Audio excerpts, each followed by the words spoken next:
C'est un grand privilège pour moi d'être parmi vous. Je crois en Dieu, le Père Tout-Puissant, Créateur du ciel et de la terre, et en Jésus-Christ, son Fils unique, notre Seigneur. Semaine après semaine, des millions de croyants récitent ces mots du symbole des apôtres. Mais que voulons-nous dire quand nous déclarons que Jésus est le Fils unique de Dieu? Que voulons-nous dire quand nous affirmons que le Dieu de la Bible a un Fils? Une chose est certaine, nous n'affirmons pas que Dieu a un Fils dans le même sens que vous et moi pouvons avoir un Fils. Qui plus est, nous voyons dans les Écritures, nous y viendrons dans un instant, que l'expression Fils de Dieu désigne tour à tour Adam, Israël, le roi Salomon, les Israélites, sans parler des anges ou, de façon encore plus générale, des artisans de paix.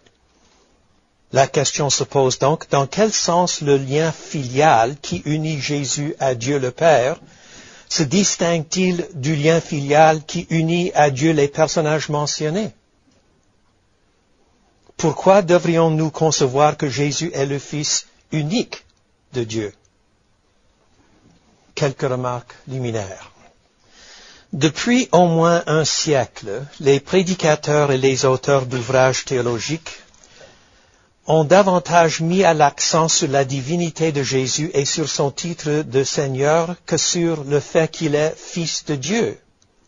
Plus récemment, les auteurs qui ont traité la question de l'identité de Jésus en tant que Fils de Dieu ont choisi d'aborder la question sous l'un ou l'autre des trois angles d'approche suivants. Premièrement, un certain nombre d'ouvrages du domaine de la théologie systématique ont traité la question du lien filial de Jésus avec le Père, et en particulier le titre Fils de Dieu, dans le cadre plus large de la doctrine de la Trinité. Mentionnons, en premier lieu, l'ouvrage d'Alister McGrath. D'emblée, nous devons remarquer que l'expression « Fils de Dieu » ne figure même pas dans l'index de son livre. Lorsqu'il traite la question des fondements bibliques de la doctrine de la Trinité, l'auteur relève trois formes de personnification dans la Bible, à savoir la sagesse, la parole de Dieu et l'Esprit de Dieu. L'auteur ne fait pas mention du Fils. Cependant, l'auteur aborde le thème du Fils dans les pages subséquentes, qu'il consacre au développement de la doctrine de la Trinité au cours de la période patristique. Dans cette section, McGrath présente la conception de l'Église d'Orient relativement à la Trinité. Le Père engendre le Fils et fait procéder le Saint-Esprit. Cependant, l'auteur ne rattache pas les thèmes abordés dans cette partie du livre à l'enseignement explicite des textes bibliques. Il s'en tient aux controverses théologiques parmi les pères. Un autre livre, plus récent cette fois, et adoptant aussi une approche de théologie systématique, c'est l'excellent ouvrage de Michael Horton. Plus volumineux que l'ouvrage de McGrath, cet ouvrage consacre un grand nombre de pages à la doctrine de la Trinité. De plus, l'auteur tente de lier ses conclusions théologiques aux Écritures. Cependant, ni McGrath ni Horton n'abordent la question des différentes façons dont le titre Fils de Dieu s'applique à Jésus dans les Écritures. Ils concentrent leurs efforts presque exclusivement sur les passages où le titre Fils de Dieu s'applique à Jésus, sur les passages qui semblent avoir une certaine portée sur notre compréhension de la doctrine de la Trinité. Au vu des objectifs qu'il s'était fixés, cette approche est justifiable, voire louable.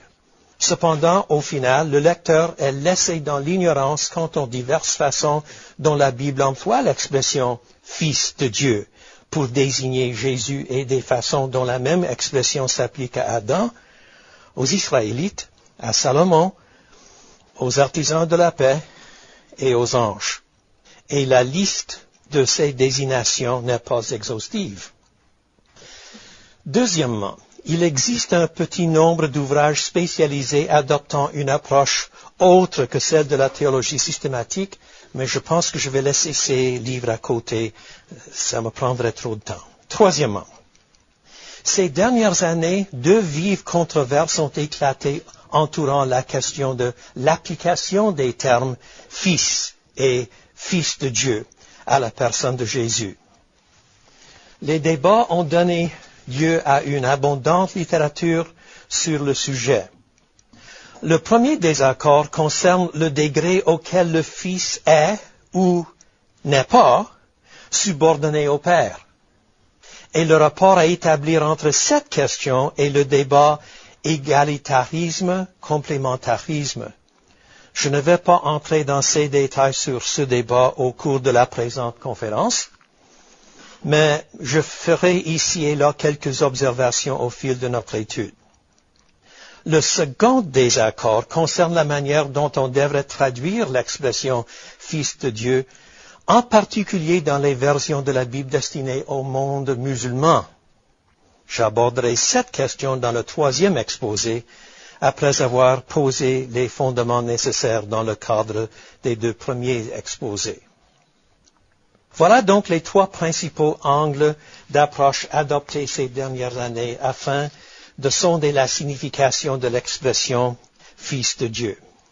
Heureusement, on trouve quelques exceptions, notamment l'excellent ouvrage de Robert Peterson, « Salvation Accomplished by the Son », le salut accompli par le Fils.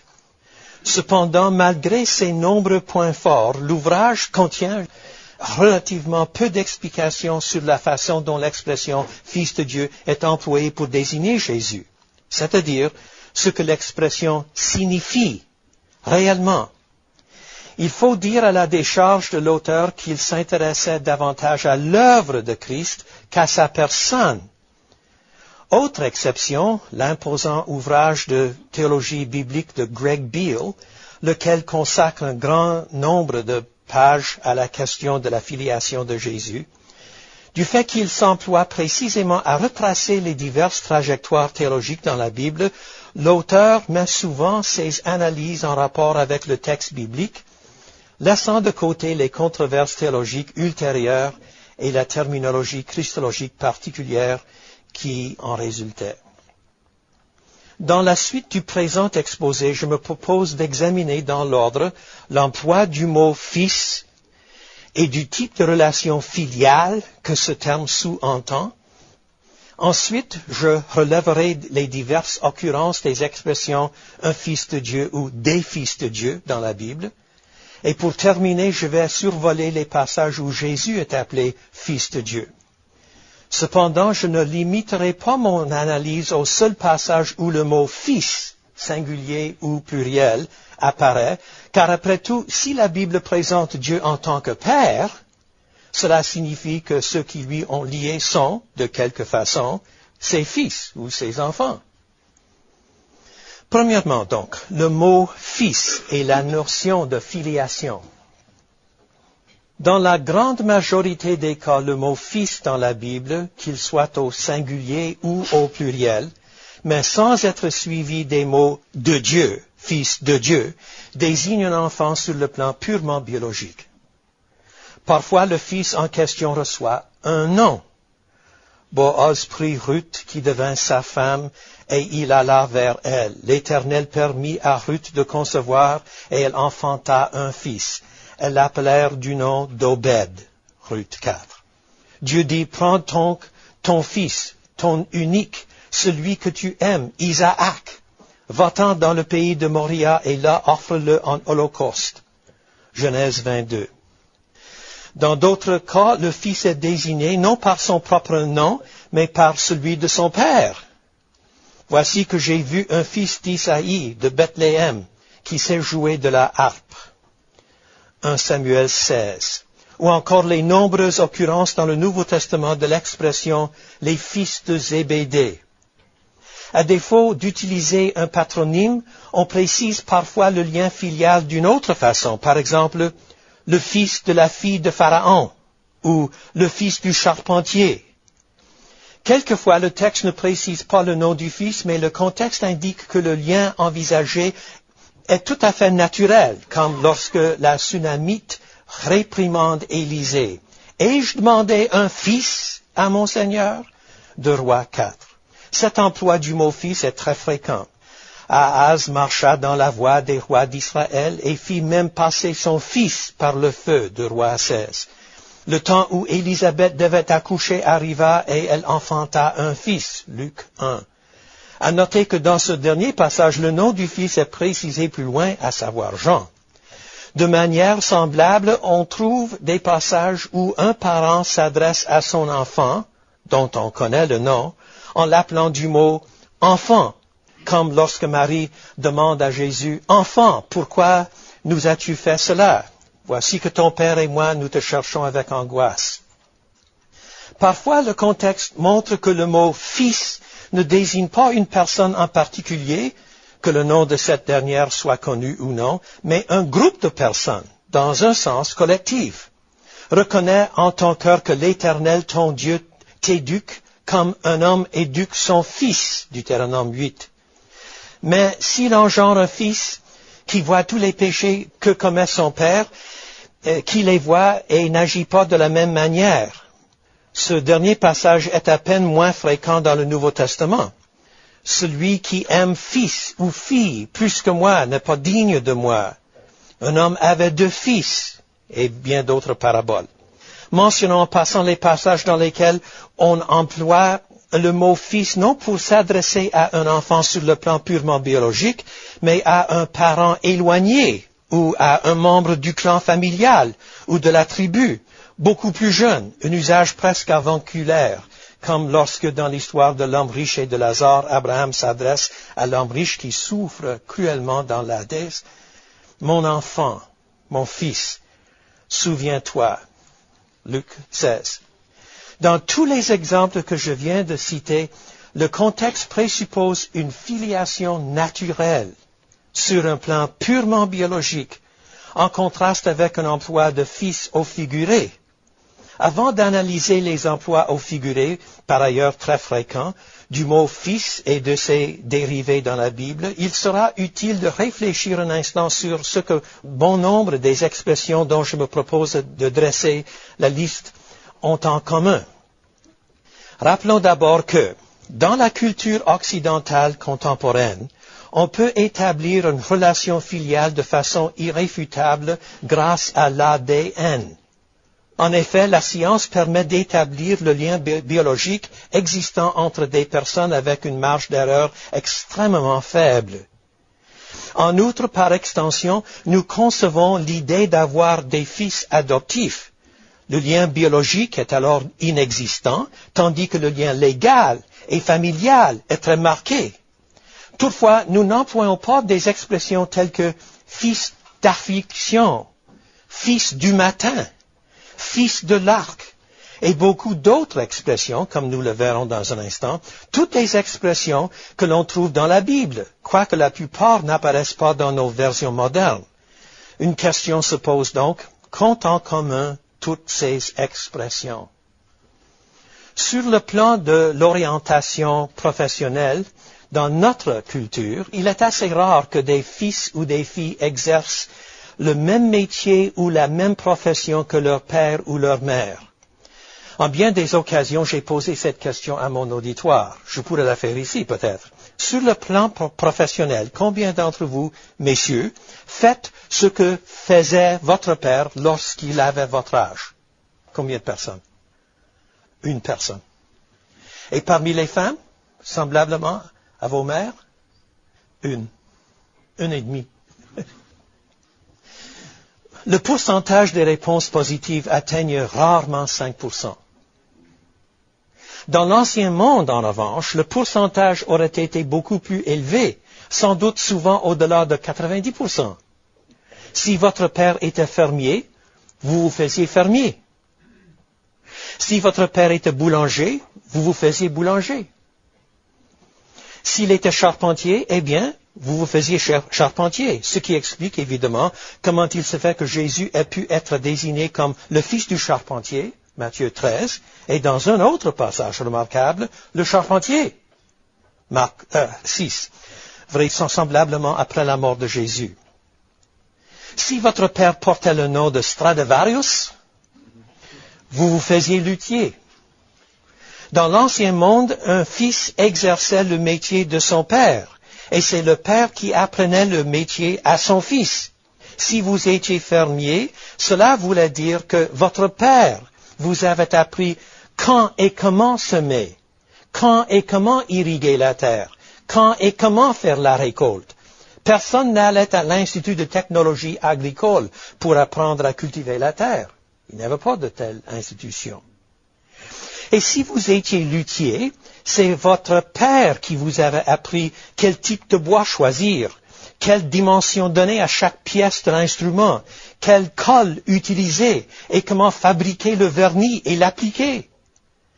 Autrement dit, c'est votre père qui déterminait quelle serait votre identité, quelle formation vous recevriez et quel serait votre métier dans la vie. Il vous engendrait non seulement sur le plan biologique, mais aussi, disons-le ainsi, sur le plan fonctionnel. Manifestement, cette relation père-fils n'opère que dans un seul sens. Le fils n'engendre pas le père, ni sur le plan biologique, ni sur le plan fonctionnel, pas plus que le fils ne détermine l'identité du père. Ensemble, votre père vous transmettait bien plus que les gènes que vous possédiez. Et il faisait bien plus que simplement payer vos droits de scolarité. C'est lui qui déterminait quel serait votre métier dans la vie, votre place dans la société, votre identité et votre rang dans la famille. Tout cela est typique d'une culture pré-industrielle essentiellement agricole et artisanale, et où le commerce se faisait à petite échelle. Une dynamique sociale de ce type ne façonne pas nécessairement les structures linguistiques de toutes les cultures qui participent d'une telle dynamique, mais il est certain qu'elle a façonné la culture et la langue hébraïque. De ce fait, nous trouvons dans la Bible un grand nombre d'expressions forgées sur le modèle « fils de X », dans lequel l'identité de X est multiple et dans lequel le lien entre le fils et X n'est assurément pas de nature biologique. Prenons comme exemple l'expression « fils de Bélial ». Maintenant, le tableau que je vous ai donné, la première page. Toute la liste de ces occurrences. Fils de Bélial.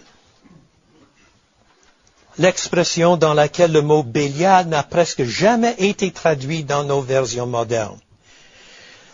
Voici un tableau des principales occurrences de cette expression dans la Bible, et voici quelques brèves observations. Numéro 1.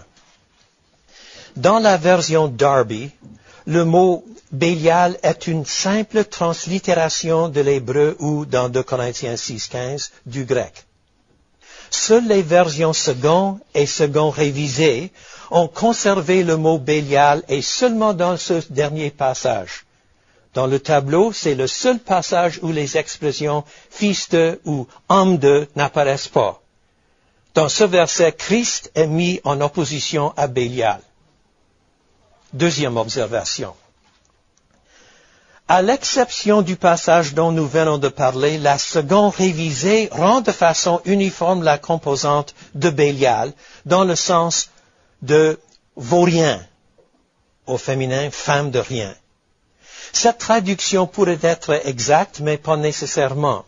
Au mieux, le sens de vaurien correspond à l'un des 4 ou 5 sens qui ont été proposés sur la base de la dérivation lexicale de Bélial. Dans 2 Corinthiens 6, Paul emploie Bélial comme synonyme de Satan. Troisième observation. En dénommant quelqu'un un fils de Bélial, on ne veut pas nécessairement laisser entendre que le père du fils, sur le plan biologique, est Bélial, ou vaurien, ou mauvais, méchant, pervers, Satan. On veut plutôt indiquer de manière frappante que la conduite de la personne est si mauvaise, ou perverse qu'on l'associe à la famille des méchants et des pervers. C'est l'identité que l'on confère à la personne visée. Quatrièmement, il n'y a probablement aucune différence de sens entre fils de Bélial et homme de Bélial. Dans les deux cas, Bélial sert à indiquer la nature de la personnalité ou de la conduite du fils ou de l'homme. Si l'on tient à marquer une différence entre les deux expressions, on dira simplement que le fils de Bélial évoque l'image de Bélial engendrant le fils en question. Alors que l'homme de Bélial, quoique l'expression associe intimement l'homme avec Bélial, n'évoque pas l'idée que l'un engendre l'autre. Cinquièmement, à l'exception de la Darby, aucune des versions citées ne traduit la composante fils de ou fille de dans les expressions répertoriées. On trouve dans la Bible un très grand nombre de locutions construites sur le modèle fils de X, qui sont très rarement traduites de manière à conserver la composante fils de. La liste qui suit, l'autre tableau que vous avez à main, n'est pas exhaustive, mais elle fournit une excellente vue de l'ensemble. Voici à nouveau quelques observations et éclaircissements sur le tableau. Numéro 1. Dans les expressions fils de X, X désigne souvent une notion abstraite, ou, en tout cas, une notion impersonnelle, un objet matériel, fils de l'année, fils de l'affliction, fils du matin, fils de l'huile, fils du carquois. Il est évident que dans tous ces cas, le lien entre le fils et X ne peut en aucune façon être de nature biologique. Et même lorsque X représente une personne, le lien, dans les exemples choisis, n'est jamais de nature biologique. L'expression « les fils des sages » ne désigne pas les enfants des sages dans un sens littéral, mais plutôt des personnes caractérisées par la sagesse. Leur sage conduite et leurs conseils éclairés font qu'on les associe à la famille des sages. Ils appartiennent en quelque sorte à cette famille. Ce sont des fils des sages. Pareillement, les fils de la diseuse de bonne aventure n'ont pas vraiment pour mère une devineresse. Ce sont plutôt des personnes qui consultent les astrologues ou les devins, se révélant ainsi des adeptes des sciences divinatoires. Deuxième observation. Dans les expressions répertoriées, la nature exacte du lien qui unit le Fils à X est très variable. L'expression « fils de la raclée » Deutéronome 25, 2, désigne ceux qui méritent de recevoir un châtiment corporel, c'est-à-dire ceux qui méritent d'être punis. Ils appartiennent à cette classe d'individus. En revanche, les fils de la flamme ne méritent pas d'être brûlés. Il s'agit ici d'une expression métaphorique qui évoque les étincelles. En général, on peut aisément distinguer les nuances de sens de ces expressions à partir du contexte. Parfois, X donne naissance au Fils. Par exemple, la flamme produit les étincelles.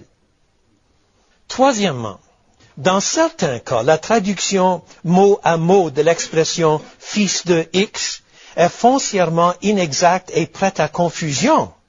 Par exemple, les versions Darby et Second révisées ont l'expression littérale « fils des chantres ». Un lecteur francophone, ignorant du contexte et des usages de la langue hébraïque, pourrait aisément conclure que l'expression désigne les enfants des chantres, alors qu'il s'agit ici des membres du chœur ou des musiciens. Quatrièmement, l'expression « fils de la chambre nuptiale » Marc 2, 19, présente un intérêt tout particulier. La seconde révisée et la seconde 21 s'écartent du mot à mot et rendent l'expression par « ami de l'époux » ou invités à la noce, donc des participants à la noce. Cependant, elles divergent sur l'interprétation de la composante X de l'expression. Tenons pour acquis que, dans la culture juive du 1er siècle en Palestine, c'était l'époux qui adressait les invitations. La seconde révisée traduit l'expression « les amis de l'époux ». De son côté, la seconde 21 emploie plutôt l'expression plus familière et plus contemporaine, « les invités à la noce ». Toutes deux ont délaissé le sens littéral de « chambre nuptiale ».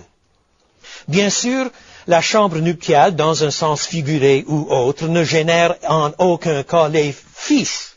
Cependant, elle sert à établir la nature des fils dont il est question dans le texte. Cinquièmement, en tout état de cause, les trois versions reflètent le fait que, au moins dans certains passages, le recours à la traduction littérale s'avère inapproprié. Par ailleurs, le lecteur attentif pourra parfois deviner que les traducteurs avaient affaire à des expressions pour le moins inusitées. Par exemple, le besoin des traducteurs dans Ésaïe 21:10 d'étoffer l'expression « fils de l'air », à savoir « mon peuple, toi que j'ai battu comme pour extraire du grain dans mon air ».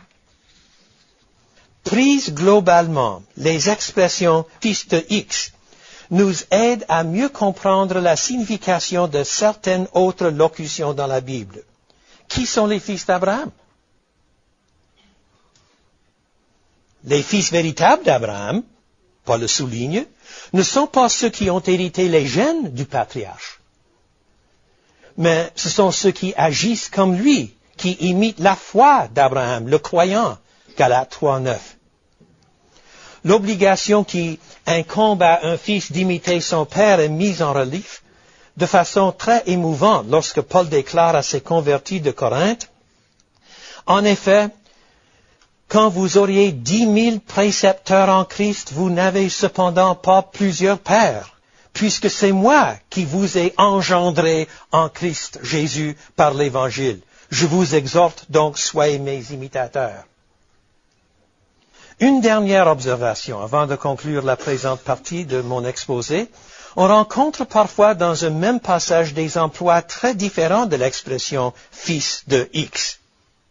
Par exemple, nous lisons dans 1 Samuel 20, verset 30, « Et la colère de Saül s'embrassa contre Jonathan, et il lui dit, « Fils de la femme perverse et rebelle, ne sais-je pas que tu as choisi le fils d'Isaïe à ta honte et la honte de la nudité de ta mère? » Dans ce verset, l'expression « fils de la femme perverse et rebelle » ne fait aucunement allusion à la mère littérale de Jonathan. Si cela avait été le cas, pourquoi le roi Saül, dans la suite du verset, aurait-il cru que Jonathan, en agissant comme il le faisait, allait causer de la honte à sa mère? Dans la seconde expression, fils d'Isaïe, le lien filial est, dans un certain sens, sans aucun doute, de nature biologique. Cependant, le contexte montre aussi que Saül exprime par ces mots un sarcasme mordant. Il ne désigne pas simplement David comme le fils de son père. Au contraire, il maudit en quelque sorte non seulement David, mais tout le clan familial d'Isaïe. Ou, de façon plus précise encore, Saül considère David comme absolument méprisable parce qu'il appartient à ce clan familial méprisable. En résumé, les emplois distincts des expressions fils de X dans ce verset sont certes subtils, mais ils ne sont pas vraiment insaisissables si l'on suit attentivement le fil du récit et si l'on tient compte de l'emploi figuré de ce type d'expression. Maintenant, deuxièmement, l'emploi de fils de Dieu au singulier ou au pluriel pour désigner des êtres autres de Jésus. Dans la présente partie, je délaisse l'expression fils de Dieu ou quand cette expression désigne Jésus-Christ lui-même. Je ferai l'analyse des expressions fils de X où X désigne Dieu, mais toute l'expression désigne quelqu'un autre de Jésus. J'inclus les passages dans lesquels, par exemple, on représente Dieu comme un père qui a des fils, même si les mots « fils de Dieu » ne sont pas expressément employés. En revanche, j'exclus les passages où le titre « fils de Dieu » est clairement christologique. J'aborderai l'étude des passages dits christologiques dans la dernière partie du présent exposé. Le but immédiat de l'étude vise à montrer que dans la Bible, l'expression « fils de Dieu » peut désigner une grande diversité d'êtres. Un fait que nous oublions parfois parce que les mots « fils de Dieu » sont presque exclusivement rattachés pour beaucoup de nous à la deuxième personne de la Trinité. Dans la majorité des passages que je vais citer, « fils de Dieu » désigne des êtres humains, mais dans quelques-uns, il est clairement question des anges. Par exemple, « Or les fils de Dieu vinrent un jour se présenter devant l'Éternel, et Satan vint aussi au milieu d'eux. » Job 1, 6, voire 2, 1, 38, 7. On trouve aussi fils de Dieu dans les psaumes 29, 1 et 89, 7. La Bible du Sommeur rend l'expression par ange de Dieu et les dieux. On peut ainsi supposer que les anges non déchus reflètent la personne de Dieu de diverses façons. Dans certains passages, ils sont les porte-paroles de Dieu et mettent à l'exécution ses desseins. Le commentaire fort soigneusement formulé « Satan vint aussi au milieu d'eux » semble indiquer que Satan est à la fois proche et éloigné. On peut en déduire sans risque de se tromper que Satan aurait dû faire partie de l'assemblée des fils de Dieu. Cependant, dans ce contexte particulier, il est présenté comme en retrait, car ses intentions sont mauvaises. Pour l'instant, je laisserai de côté la référence aux anges.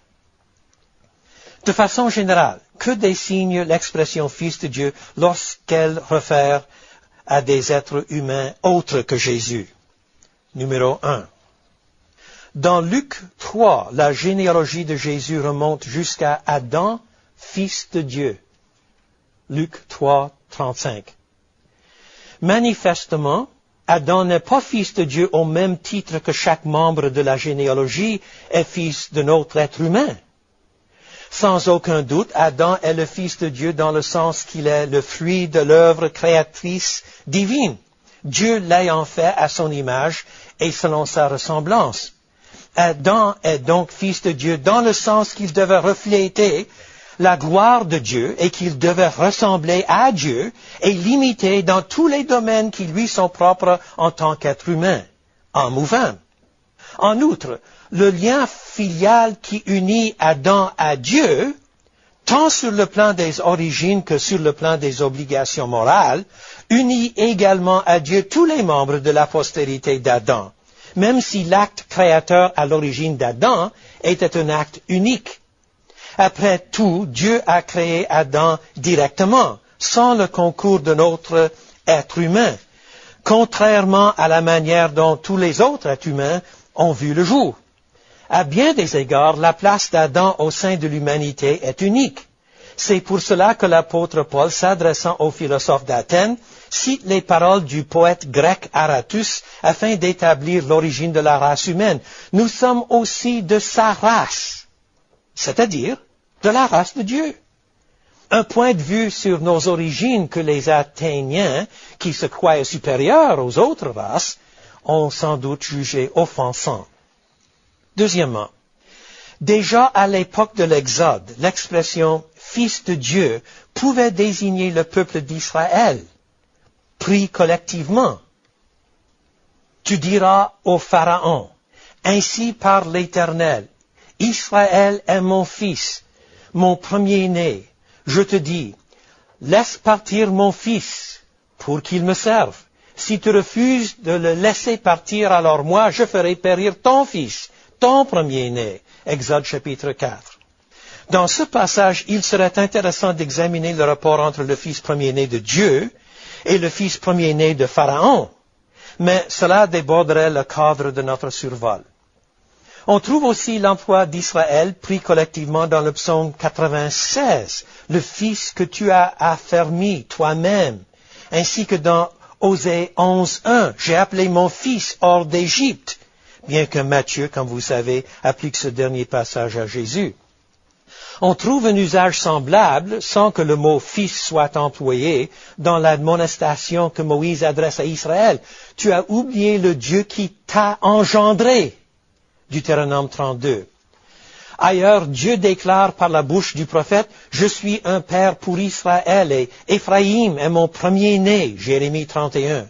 Ce qui montre que l'expression « fils premier-né » peut désigner dans un sens collectif les tribus du royaume du Nord pour la simple raison que celles-ci, malgré leur infidélité, font toujours partie du peuple de l'Alliance. Troisièmement, l'expression « fils de Dieu » peut désigner les membres individuels du peuple de Dieu, ou encore la somme des membres qui le composent plutôt qu'Israël plus collectivement, et ce tant dans l'Ancienne Alliance que dans la Nouvelle. Moïse déclare aux Israélites, « Vous êtes des fils pour l'Éternel » Deutéronome 14, et assez souvent dans l'Ancien Testament. De façon semblable, Paul écrit aux chrétiens de la Galatie, « Car vous êtes tous fils de Dieu par la foi en Christ Jésus » Galates 3, 26, voire aussi Romains 8, 14. Sous l'Ancienne Alliance, Dieu est parfois décrit comme un Père céleste. N'avons-nous pas tous un seul Père? Malachie 2, 10. Et sous la Nouvelle Alliance, les croyants s'adressent à Dieu en priant notre Père. Quatrièmement, l'expression Fils de Dieu peut encore désigner les disciples de Christ vus comme les imitateurs de Dieu. Il s'agit d'un usage semblable au précédent, mais plus particulier dans son application. Dans la version mathéenne des Béatitudes, Jésus déclare « Heureux ceux qui procurent la paix, car ils seront appelés, littéralement, les fils de Dieu. » Matthieu 5, 9. Dans ce passage, Jésus n'est pas en train d'expliquer comment on devient un disciple ou on devient chrétien. Jésus veut plutôt dire que, puisque Dieu est l'artisan de paix par excellence, tous ceux qui procurent la paix s'avèrent être, eux aussi, des artisans de paix, comme le sont tous ceux qui appartiennent à la famille du Dieu de paix. Ils sont donc en quelque sorte les fils de Dieu. On trouve ce même usage en Matthieu 5, 44 et 45, où la disposition naturelle de Dieu à faire du bien à ses ennemis est présentée comme une qualité à imiter. Dans le psaume 82, verset 6, il semble que ce sont les chefs d'Israël qui sont appelés les fils du Très-Haut. De la même façon, dans Luc chapitre 6, Jésus déclare, « Mais aimez vos ennemis, faites du bien et prêtez sans rien espérer.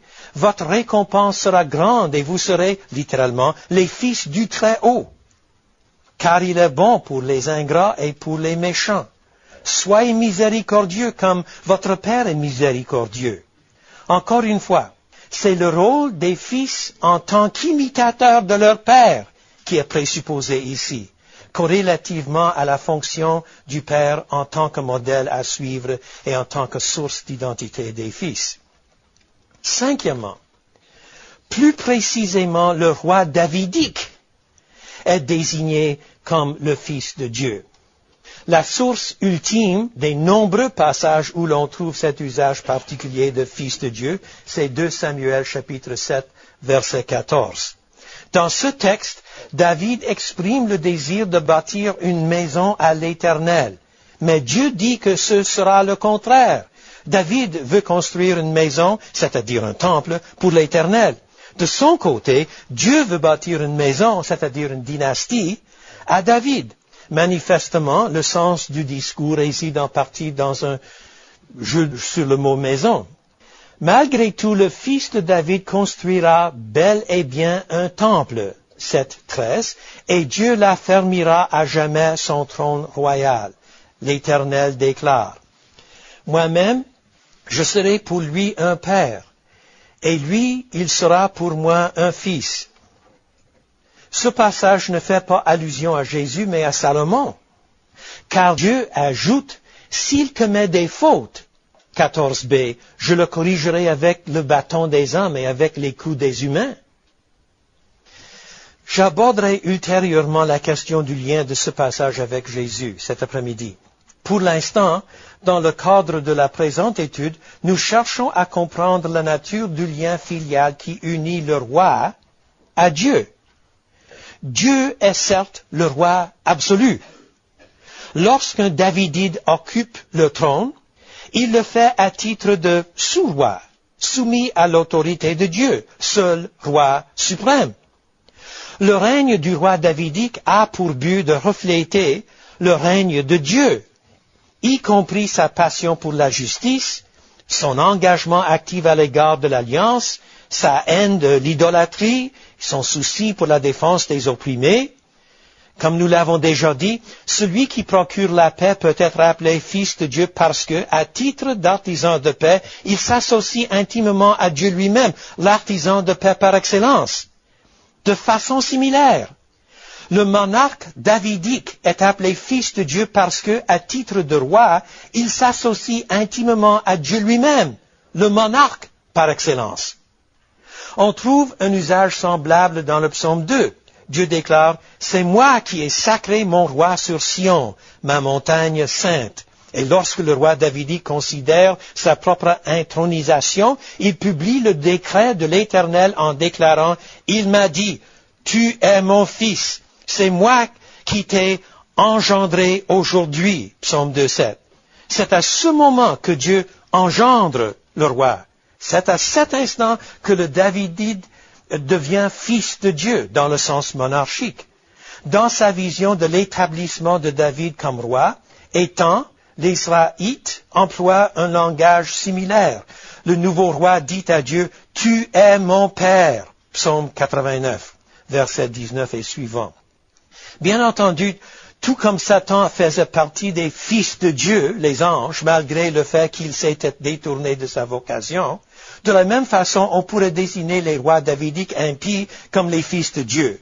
Dans Ézéchiel 21, par exemple, Dieu fait allusion au roi davidique corrompu et sur le point d'être supprimé, et en le décrivant comme son fils royal, le sceptre de mon fils.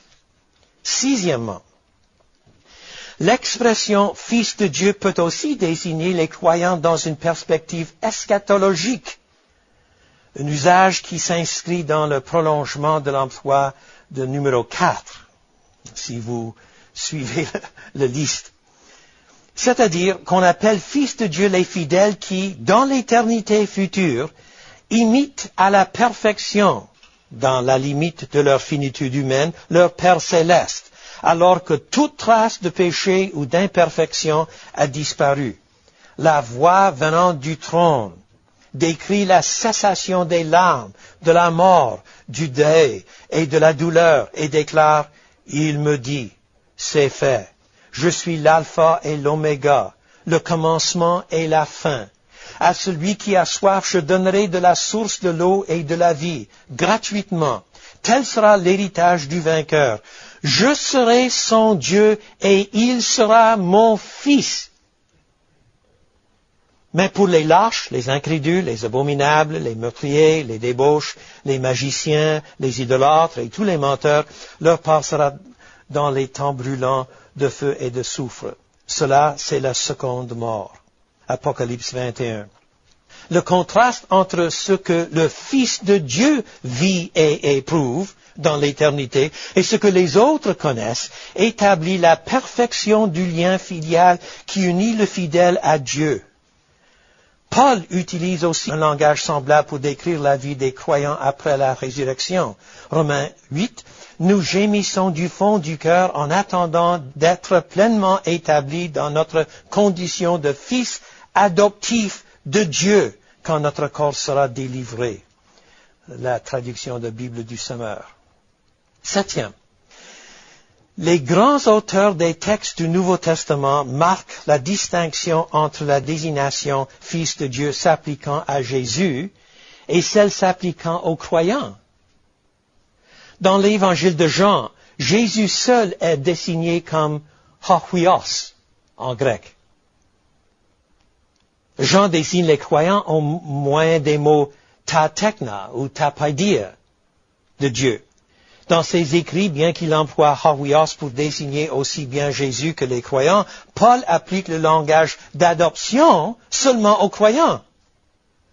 Le même langage de l'adoption peut aussi servir à décrire le fait que Dieu a choisi Israël pour en faire le peuple de l'Alliance. Israël était adopté, Romains 9, 4.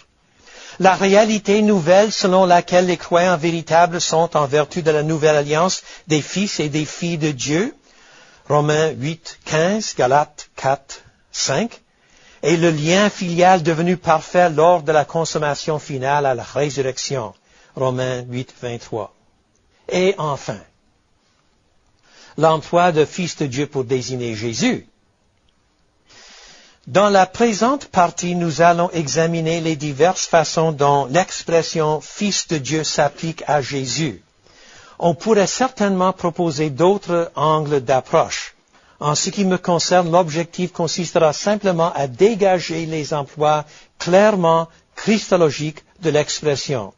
Dans le prochain exposé, cet après-midi, je tenterai de mettre en évidence les principaux fondements théologiques sur lesquels ces emplois reposent. Cet après-midi, nous allons passer tout notre temps sur Hébreux chapitre 1 et Jean chapitre 5, si vous voulez lire ces passages de nouveau. Maintenant, le survol. Numéro 1. La première catégorie d'emploi est en quelque sorte une catégorie fourre-tout. J'y inclus les nombreux passages dans lesquels on déclare ou assume que Jésus est le Fils de Dieu. En revanche, j'exclus la plupart des passages où l'expression « Fils de Dieu » est clairement rattachée à l'un ou l'autre des grands thèmes, par exemple le Messie davidique, que j'aborderai dans quelques instants. Bon, ça c'est une catégorie fourre-tout. Cette catégorie d'emploi est extrêmement variée et les passages fort nombreux. Je présente donc une liste partielle. L'ange dit à Marie, « Le Saint-Esprit viendra sur toi et la puissance du Très-Haut te couvrira de son ombre. C'est pourquoi le Saint-Enfant qui naîtra sera appelé Fils de Dieu. » Luc 1, 35. Lorsque les disciples sont témoins du pouvoir de Jésus pour apaiser la tempête et qu'ils le voient marcher sur l'eau, ils déclarent « Tu es véritablement le Fils de Dieu. » Matthieu 14. La voix de Dieu sorte de la nuée à la transfiguration disait de Jésus, mais non de Moïse ou d'Élie, « Celui-ci est mon Fils bien-aimé, en qui j'ai mis toute mon affection. Écoutez-le. » Matthieu 17, parallèle Marc 9 et Luc 9. Le Père remet tout jugement au Fils, afin que tous honorent le Fils comme ils honorent le Père. Jean 5, 23. Et que le Père soit glorifié dans le Fils. Jean 14, 13. Celui qui croit au Fils a la vie éternelle. Celui qui ne se confie pas au Fils ne verra pas la vie, mais la colère de Dieu demeure sur lui. Jean 3, 36. Après la résurrection, les disciples annoncent la bonne nouvelle et proclament que Jésus est le Fils de Dieu. Acte 9, 20. Après l'ascension de Jésus, les croyants désignent Jésus simplement sous le nom de Fils de Dieu. Par exemple, voici ce que dit le Fils de Dieu, celui qui a les yeux comme une flamme de feu. Apocalypse 2, 18. Alors qu'ils attendent des cieux son Fils qu'il a ressuscité d'entre les morts. 1 Thessaloniciens 1, 10. Paul prêche l'évangile du Fils de Dieu. Romains 1, 9. Les pécheurs sont réconciliés avec Dieu par la mort du Fils de Dieu. Romains 5, 10. Ceux que Dieu a connus d'avance, il les a aussi prédestinés à être semblables à l'image de son Fils. Romains 8, 29. Ce Fils qu'il n'a pas épargné, mais qu'il a donné comme preuve de sa largesse infinie envers nous. Romains 8, 32. Dieu s'est montré fidèle hors de toute mesure en appelant son peuple à la communion de son Fils, Jésus-Christ, notre Seigneur. 1 Corinthiens 1, 9. Dieu a envoyé son Fils pour que nous recevions l'adoption. Puis il a envoyé dans nos cœurs l'Esprit de son Fils, l'Esprit qui crie « Abba » Galates 4, 4 à 6. Dans toutes ces choses, Dieu nous a délivrés du pouvoir des ténèbres et nous a transformés dans le royaume de son Fils bien-aimé, en qui nous avons la rédemption, le pardon des péchés. Colossiens chapitre 1, 13 et 14. Or, notre communion est avec le Père et avec son Fils, Jésus-Christ. 1 Jean 1, 3.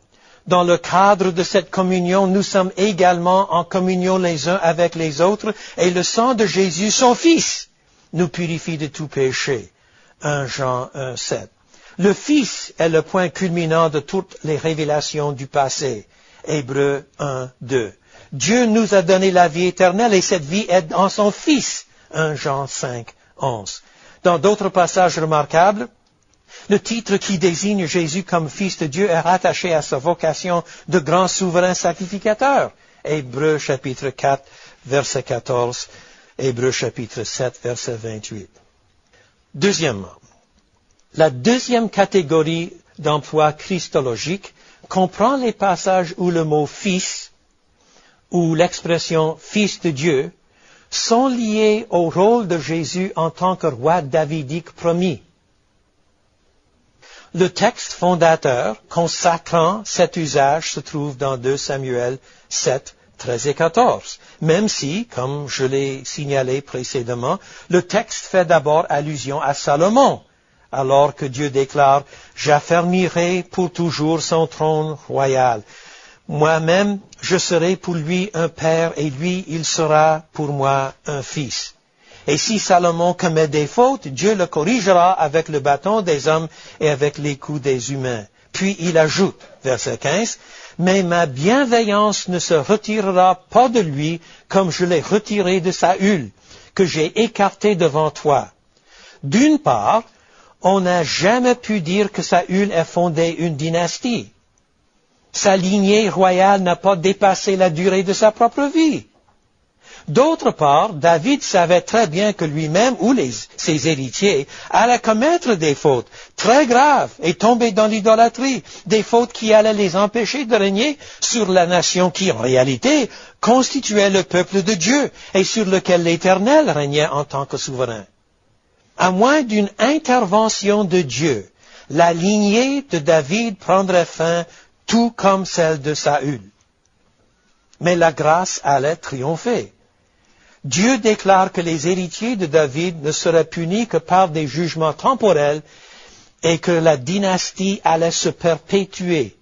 L'oracle se termine sur les mots suivants, verset 16. « Ta maison et ton règne seront pour toujours assurés devant toi, ton trône pour toujours affermi. » Bien que muet sur la façon dont cette promesse allait s'accomplir, ce passage veut certainement dire, si la promesse a quelque validité, soit que la dynastie davidique se perpétuera de génération en génération par une succession sans fin de descendants, soit que la dynastie davidique se perpétuera lorsqu'un descendant de David accédera au trône pour y régner éternellement.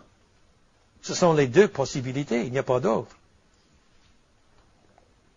Ailleurs dans l'Ancien Testament, on trouve toute une série de promesses qui développent et précisent l'espérance davidique. Je vais en citer 2. Premièrement, Dieu a fait sa promesse à David aux alentours de l'an 1000 ans avant Jésus-Christ. Au 18e siècle avant notre ère, dans ces mots que nous reprenons chaque année à Noël, le prophète Ésaïe annonçait « Car un enfant nous est né, un fils nous est donné, et la souveraineté reposera sur son épaule. » Ésaïe 9, 5. Mais le roi promis dans ce passage n'est pas un Davidite comme les autres. Renforcer la souveraineté et donner une paix sans fin au trône de David et à son royaume, l'affermir et le soutenir par le droit et par la justice dès maintenant à toujours. Voilà ce que fera le zèle de l'Éternel des armées. Plus encore, on l'appellera admirable conseiller, Dieu puissant, Père éternel, Prince de la paix. Deuxièmement, aux environs du début du 6e siècle avant notre ère, la parole de l'Éternel fut adressée au prophète Ézéchiel. déclarant que l'Éternel sera lui-même le berger de son peuple. Ézéchiel 34. La déclaration est reprise près de 25 fois en vertu d'un procédé rhétorique remarquable. J'arracherai mes brebis de leur bouche. C'est moi-même qui prendrai soin de mes brebis. Je les ferai sortir d'entre les peuples. Je les ferai paître sur les montagnes d'Israël. Je les ferai paître dans un bon pâturage. C'est moi qui ferai paître mes brebis. C'est moi qui les ferai reposer, et ainsi de suite. À peu près 25 fois. Cependant, à la fin de l'oracle, l'Éternel déclare, j'établirai sur eux un seul berger qui les fera paître, mon serviteur David. Moi, l'Éternel, je serai leur Dieu et mon serviteur David sera prince au milieu d'eux. Moi, l'Éternel, j'ai parlé. Ézéchiel 34, 23 et 24. La venue de l'Éternel se fond intimement avec la venue de son serviteur David. D'autres passages de l'Ancien Testament développent ces thèmes. Par exemple, Psaume 2, Psaume 89, verset 28 et quelques autres. Ainsi, le roi davidique, parfois désigné comme le Messie ou loin de Dieu. Psaume 2, un titre sur lequel je reviendrai cet après-midi, est le Fils de Dieu. Et ce roi régnera de la même façon que Dieu règne. Dans ce sens, il sera l'imitateur de Dieu. D'ailleurs, dans certains passages, tels Ésaïe 9.6, le roi davidique est identifié avec Dieu. Avant de donner naissance à Jésus, Marie reçoit de l'ange Gabriel le message suivant. Il sera grand et il sera appelé Fils du Dieu très haut. Et le Seigneur Dieu lui donnera le trône de David, son père. Il régnera sur la maison de Jacob éternellement et son règne n'aura pas de fin. La première fois que Nathanaël rencontre Jésus, il déclare, « Rabbi, toi tu es le Fils de Dieu, toi tu es le roi d'Israël. » C'est-à-dire les deux titres, roi d'Israël, Fils de Dieu, se joignent, liant ainsi les titres de Fils de Dieu et de roi davidique. L'apôtre Jean explique à ses lecteurs qu'il a écrit son évangile afin que vous croyiez que Jésus est le Christ, le Fils de Dieu, le Messie, le Fils de Dieu. Et qu'en croyant, vous ayez la vie en son nom. Jean 20, 31. Dans sa fameuse confession à Césarée de Philippe, Pierre déclare, selon le compte-rendu qu'en donne Matthieu, « Tu es le Christ, le Fils de Dieu vivant. » Paul introduit sa plus longue épître, l'épître aux Romains, en disant que cet évangile, Dieu l'avait promis auparavant par ses prophètes dans les Saintes Écritures, il concerne son Fils, né de la descendance de David selon la chair et déclaré Fils de Dieu avec puissance selon l'esprit de sainteté, par sa résurrection d'entre les morts. Je retournerai à ce passage cet après-midi. Dans certains passages, la désignation de Jésus comme Fils est précisément liée à son règne. Par exemple, le Père nous a délivrés du pouvoir des ténèbres et nous a transportés dans le royaume de son Fils bien-aimé. Colossiens chapitre 1. Ailleurs, le titre Fils est lié au titre de Messie ou Christ. Jésus est le roi Messie. Ainsi, dans la première épître de Jean, les deux confessions de foi, chacune reprise 2 fois, sont les suivants. Jésus est le Messie, 2.22, 5.1. Jésus est le Fils de Dieu, 4.15, 5.5. Enfin, aucun lecteur ne peut oublier les premiers mots du Nouveau Testament. Généalogie de Jésus-Christ, Fils de David. Ce qui signifie que, dans la trajectoire prophétique de 2 Samuel 7, 14, Jésus est aussi le Fils de Dieu. Troisièmement, dans son emploi christologique, l'expression Fils de Dieu comporte parfois une connotation secondaire. Ainsi, lors du baptême de Jésus, une voix fait entendre du ciel ces paroles. « Celui-ci est mon Fils bien-aimé, en qui j'ai mis toute mon affection. » Matthieu 3, 17. Plusieurs commentateurs ont à juste titre remarqué que la première partie de la citation rappelle les paroles de Psaume 2, où le roi messianique est identifié au Fils de Dieu. La seconde partie évoque le texte d'Ésaïe 52 et 53 qui dépeint le serviteur souffrant. Donc, à un côté, celui-ci est mon fils bien-aimé, en qui j'ai mis toute mon affection. Cependant, selon la façon dont Matthieu structure son récit, Jésus est immédiatement emmené par l'Esprit dans le désert pour être tenté par le diable. Chapitre 4. À 2 reprises, Satan tente Jésus en le haillant avec les mots « Si tu es fils de Dieu », les mêmes mots que Dieu a prononcés au baptême de Jésus et qui évoquent sa vocation messianique ou royale. Mais Jésus repousse les 3 tentations en citant des paroles de l'Ancien Testament qui font clairement allusion à Israël en tant que peuple et non au roi d'Israël. Les passages sont Deutéronome 8.3, Psaume 91 et Deutéronome 6.13.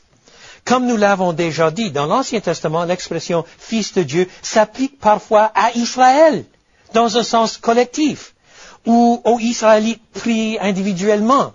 Autrement dit, Satan tente Jésus comme fils de Dieu et roi d'Israël, mais Jésus repousse la tentation comme le ferait Israël en tant que peuple, mais sans vraiment employer le mot fils au sens collectif.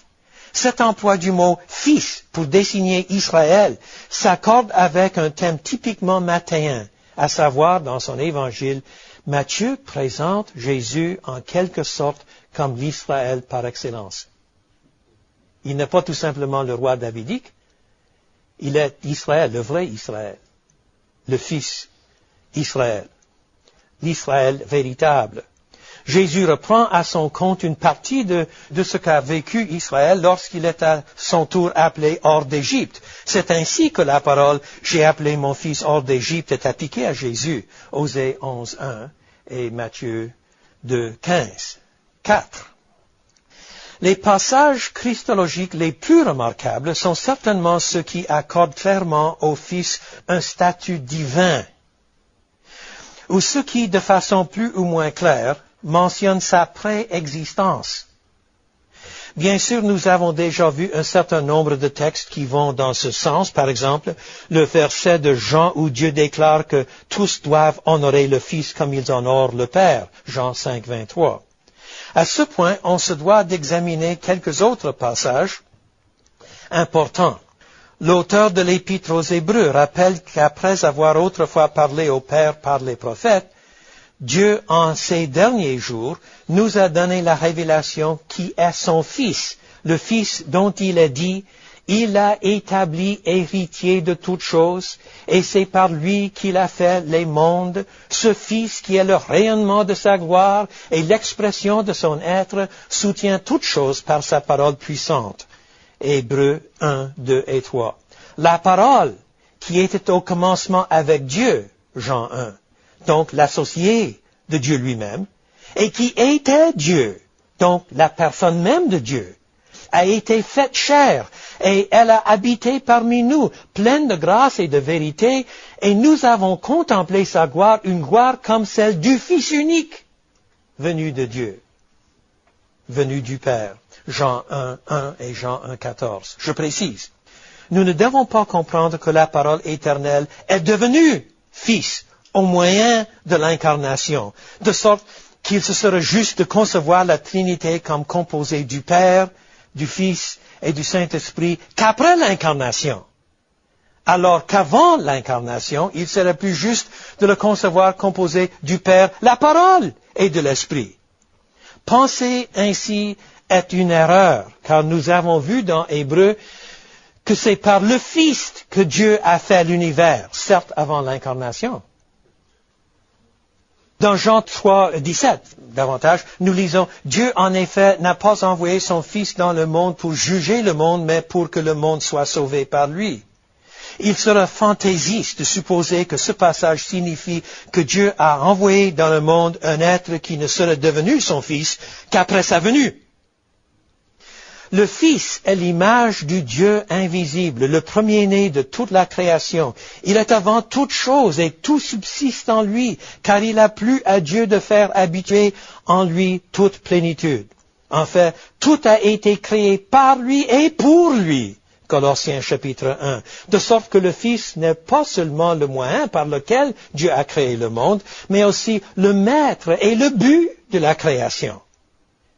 Dans ces passages, comme bien d'autres, Jésus n'est pas Fils de Dieu en vertu du fait qu'il est l'Israël par excellence, ni en vertu du fait qu'il est le Messie, le roi davidique par excellence, ni en vertu du fait qu'il est être humain parfait. Plutôt, Jésus est de toute éternité le Fils de Dieu, à la fois différencié de son Père céleste et formant cependant avec lui un seul être, celui qui révèle à la perfection le Dieu vivant. En conclusion, les données bibliques ayant trait au Fils de Dieu, ainsi que celles qui font état de la grande diversité des emplois du mot Fils, sont très abondantes. Dans le présent exposé, je n'ai pas fait un inventaire exhaustif de toutes les données disponibles, bien que j'ai essayé de rendre compte de toutes les catégories de données. Je n'ai pas non plus abordé les quelques passages où l'auteur humain a sans doute intentionnellement choisi de laisser planer une ambiguïté quant au sens de l'expression « fils de David ». Par exemple, le passage Marc 15, 39, où le centurion, voyant que Jésus venait d'expirer, a déclaré « Cet homme était vraiment le Fils de Dieu ». Ce qu'il comprenait par cela n'était pas nécessairement ce que Marc comprenait par cela. Cela dit, nous sommes maintenant en mesure de procéder à une analyse plus profonde d'un petit nombre de passages et de thèmes, mais ça c'est pour cet après-midi. Merci, que le Seigneur vous bénisse. Des questions. Donc nous allons faire travailler encore le Dr Carson et nous vous remercions pour ce bon début. Donc si vous avez des questions, veuillez vous limiter à cette conférence et ne pas devancer dans votre curiosité pour aller sur ce qu'il va dire plus tard. Voilà. Est-ce que vous avez des questions? Merci de votre intervention. Je me demande si vous pourrez donner un aperçu des enjeux. Pourquoi ce débat maintenant? Je viens de me rendre compte que c'est un sujet qui devrait nous intéresser, mais je ne suis pas au courant du contexte. Le débat en ce qui concerne la traduction de l'expression Fils de Dieu, surtout chez les traductions pour les musulmans, je vais aborder cette question à la 3e conférence. Mais en plus de cela, il me semble que c'est un titre que nous les chrétiens, nous avons accepté, nous avons compris, et maintenant nous ne posons plus les questions.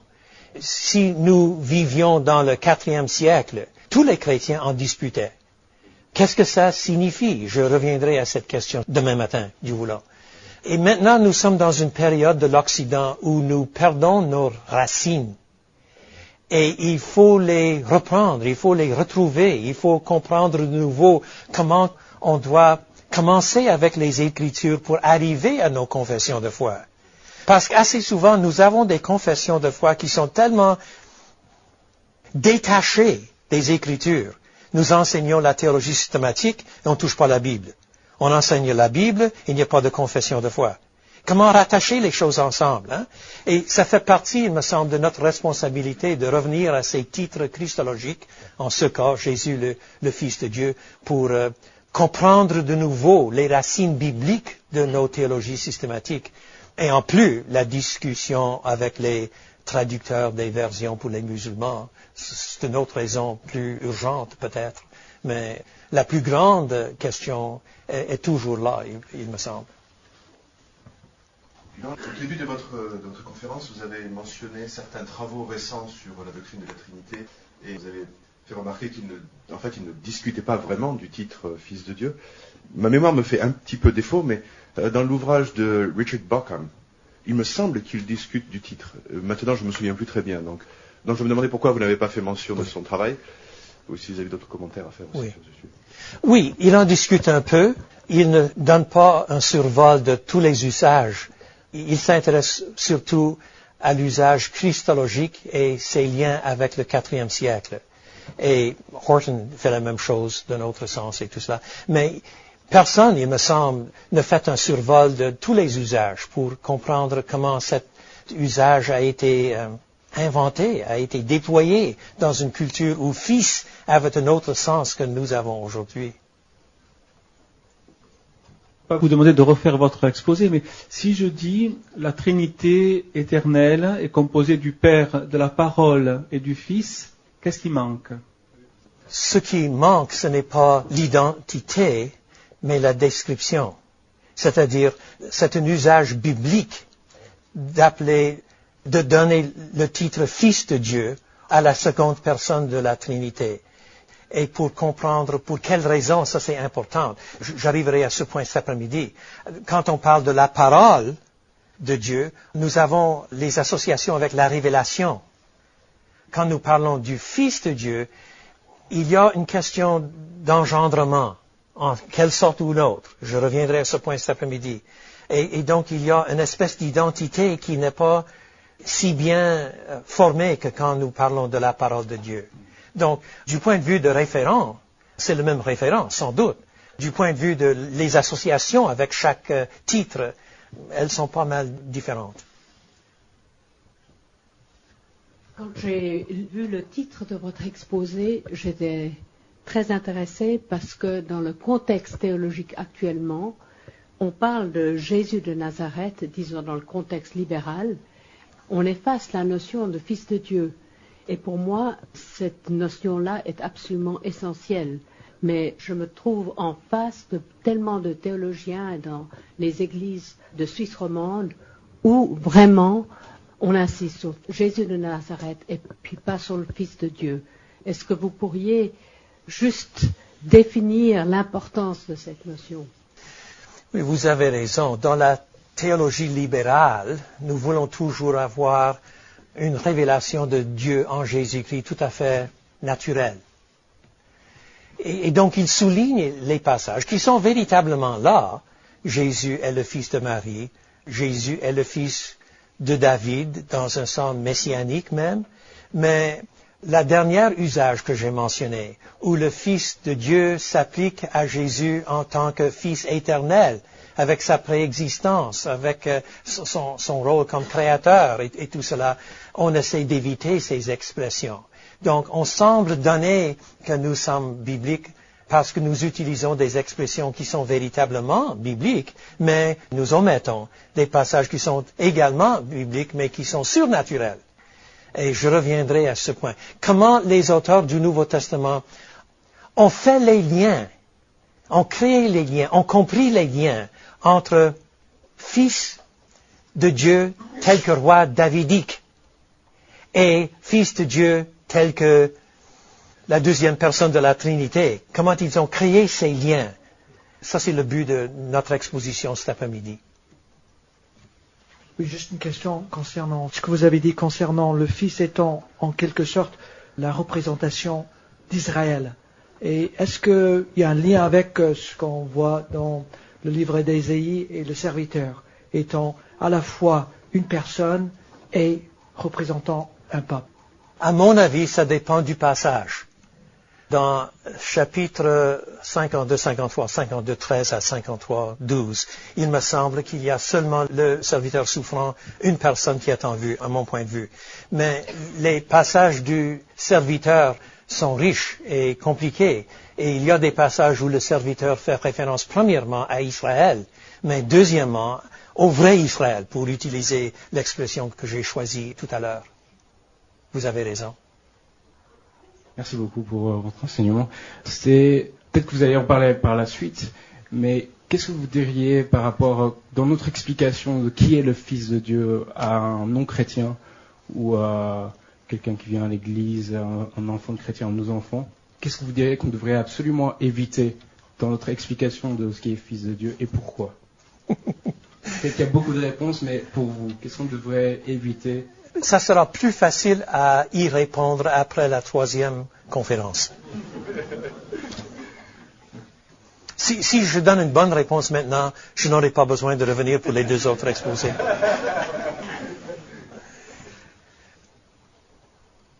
Oui, je vous remercie aussi pour votre exposé. Je vous en prie. Vous avez mentionné brièvement le fait que Adam était présenté comme étant le Fils de Dieu. Et je crois que vous avez fait allusion à la généalogie de Luc. Oui. Est-ce qu'il y a d'autres passages qui présentent Adam comme étant le Fils de Dieu? Parce que j'ai pas l'impression que ces passages abondent. Non. Alors que Israël comme étant Fils de Dieu, ces passages-là abondent. Enfin, moi, ça m'étonne, vu la corrélation entre Adam et Christ dans le Nouveau Testament, ça m'étonne que le langage de la filiation divine ne soit pas plus employé au sujet d'Adam. Oui, si on cherche pour l'usage, j'ai mentionné 2-3 versets, ils sont dans le manuscrit, mais il n'y a pas plus que cela. Mais si on exige que l'expression propre, Fils de Dieu, soit liée à Adam, ces occurrences sont rares. Mais l'idée n'est pas loin du texte, même dans la création, parce que les êtres humains ont été créés en son image, dans sa ressemblance, qui sont des idées que nous avons découvertes dans ce qui est compris par Fils dans l'Ancien Monde. Et ce n'est pas tout simplement Israël, les êtres humains qui sont sauvés, et enfin, dans la fin de toute chose, celui qui est parfait, il est devenu le Fils de Dieu. Il est devenu tellement Fils de Dieu, il est parfaitement imitateur de Dieu dans tout ce qui est possible, tant qu'étant un être humain. Et ces choses sont liées à notre humanité, pas tout simplement à Israël. C'est pour tout chrétien. Donc c'est plus riche qu'on pense, il me semble. Si on exige qu'il faut avoir l'expression propre, l'occurrence est assez rare, mais l'idée est assez présente, il me semble. Merci.